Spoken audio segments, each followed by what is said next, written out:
আসসালামু আলাইকুম এভরিওয়ান, কি অবস্থা? সবাই কেমন আছেন? আশা করি সবাই ভালো আছেন। তো আজকে চলে আসলাম নতুন আরেকটি ব্লগ নিয়ে। আজকে মেনলি আমার বাইকটিকে মাস্টার সার্ভিসিং করাবো। সো আফটার সার্ভিসিং আমার বাইকের পারফরমেন্স কেমন পাচ্ছি এবং সার্ভিসিংয়ের টাইমে টুকিটাকি যদি কোনো কিছু চেঞ্জ করা লাগে ওগুলি আপনাদের সাথে শেয়ার করবো। সো চলেন শুরু করা যায়। তো এখন আছি গুলশানের দিকে। গুলশান থেকে স্টার্ট করলাম, কজ এদিকে একটু কাজ ছিল, কাজটা সেরে ফেললাম। এখন চলে যাব আমরা বংশালের দিকে। তো বংশালে গিয়ে টুকিটাকি কিছু কেনাকাটা করতে হবে, লাইক আমার হাতের যে ব্রেকের বকেটটা, হাইড্রোলিক বকেট, ওইটা প্লাস বল রেসার, এই দুইটা চেঞ্জ করতে হবে।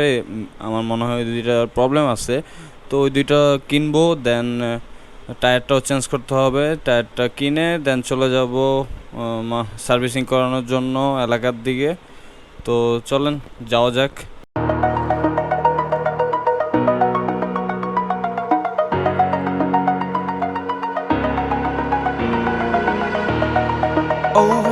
আজকে ইচ্ছা করি দুপুরের দিকে বেরিয়েছি যেন জ্যামটা একটু কম পাই, আর তাই হয়েছে। মোটামুটি সবগুলো রাস্তায় আমি মোটামুটি ফাঁকাই পাইছি। সো আপনারা যারা জ্যামটাকে একটু অ্যাভয়েড করতে চান তারা দুপুরের দিকে বের হওয়ার ট্রাই করবেন। আর ঢাকা শহরে ফাঁকা রাস্তায় রাইড করার মজাই অন্যরকম। তো এখন আছি কাকরাইলের দিকে। এখন এখান থেকে গুলিস্তান হয়ে বংশাল চলে যাব। তো চলে আসলাম বংশালে এখন যাব জেএম অটোতে, কজ আমি মোটামুটি আমার বাইকের পার্টস টুকিটাকি সব কিছুই জেএম অটো থেকেই কিনি, কজ ওইখানে অথেন্টিক প্রোডাক্টও মোটামুটি পাওয়া যায়। আর আমি সার্ভিসও ভালো পাচ্ছি তাদের প্রোডাক্ট ইউজ করে।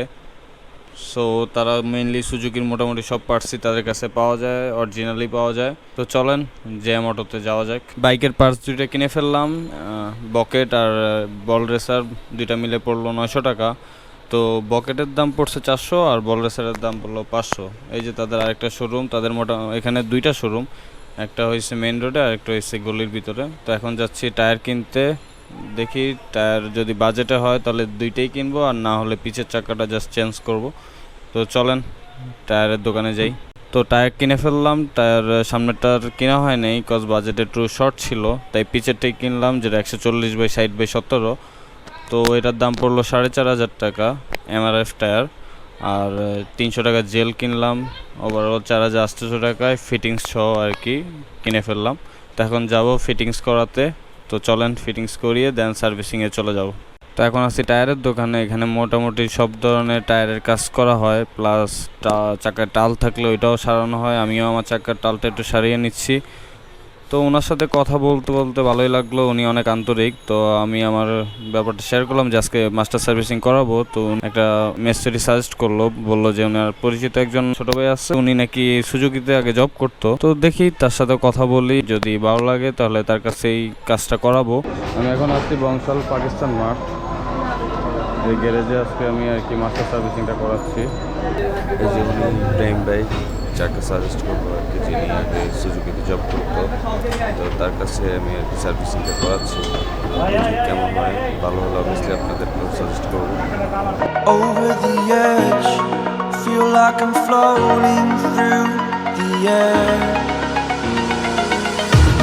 The pain I felt is paid for, all is said and done. Oh, I am restricted, fixed upon the web. I need to kick the habit that my mind is breathing in. Break out, I've got to see.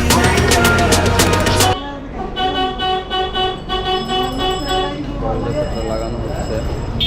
Ball racer চলে গেছে। আসলে আমি 24,000 kilo ride করছি। আসলে করানো সার্ভিসিংয়ে বল racer grease করা হয় নাই। তো আমি বলবো আর কি যে সবসময় সার্ভিসিংয়ের সময় বল রেসারটা গ্রিজ দেওয়ার জন্য। যেটা আপনারা যারা মানে আমার মতো করবেন না, সবাই সার্ভিসিংয়ের টাইমে বলে দেবেন যে আমার বল রেসার খুলে বল রেসারটা গ্রিজ করে দেওয়ার জন্য। বল রেসার কি মানে গ্রিজ করাবো নাকি?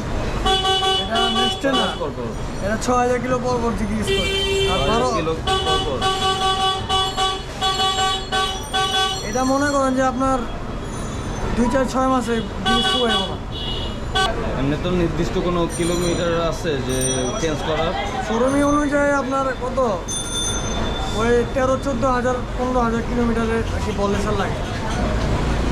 আর এর মধ্যে আপনি 8,000-7,000 কিলোমিটারে আপনার সার্ভিসিংয়ের সময় খোলার পরে ডিক্রিজিং করে দিতে হয়। জিনিসটা বললে রেসারটা শুকায় গেলে আপনার বলে যে স্পট দাগগুলো পড়ে যায় তখন আপনি ডাইনে বামে টানেন। আর যদি গ্রিজগুলো থাকে তাহলে বলগুলো নষ্ট হয় না। আর এটার জন্য কি ভাইব্রেট করে? এটার জন্য ভাইব্রেট করে না, আপনার এটার জন্য প্রবলেমটা কি হয়? ডাইনে বামে টানবো, গাড়িটা আর কি টানবো, অ্যাকচুয়ালি আপনি একদিকে থাকবো না, মানে আপনি ডাইনে গেলে আপনার বামে নিয়ে যাবো গাড়িটা।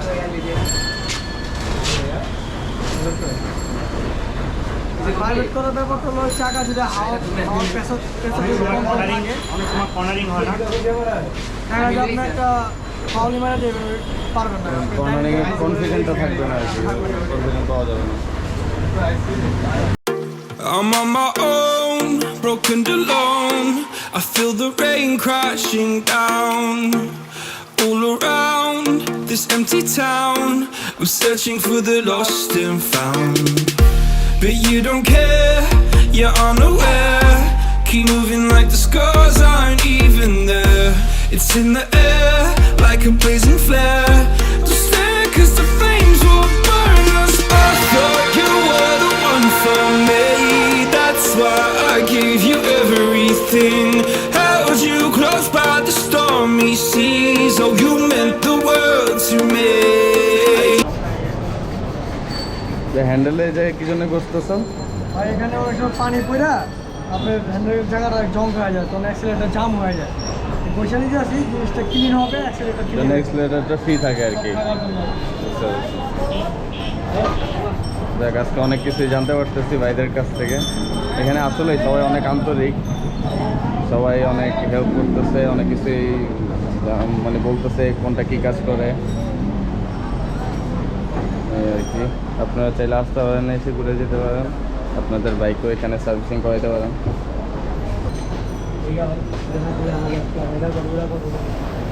হাইড্রোলিক ব্রেকটা চেঞ্জ করতেছে এখন, যেটার কারণে ব্রেকটা আর কি মাঝে মধ্যে মিস করে।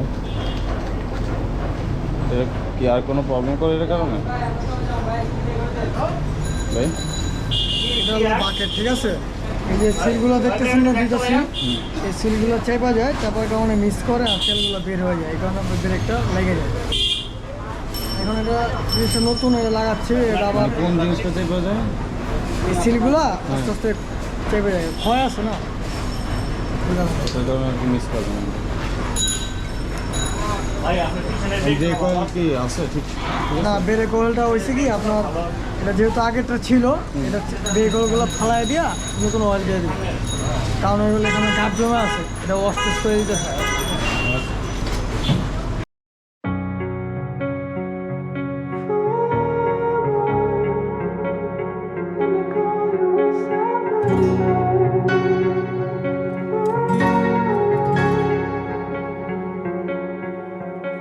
You turn toward me and look so weak.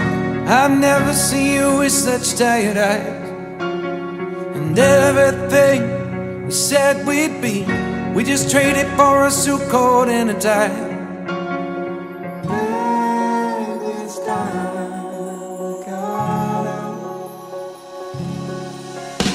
And underneath the rows of trees, I will see you where the ocean meets the sky. Under your throne, fire grows.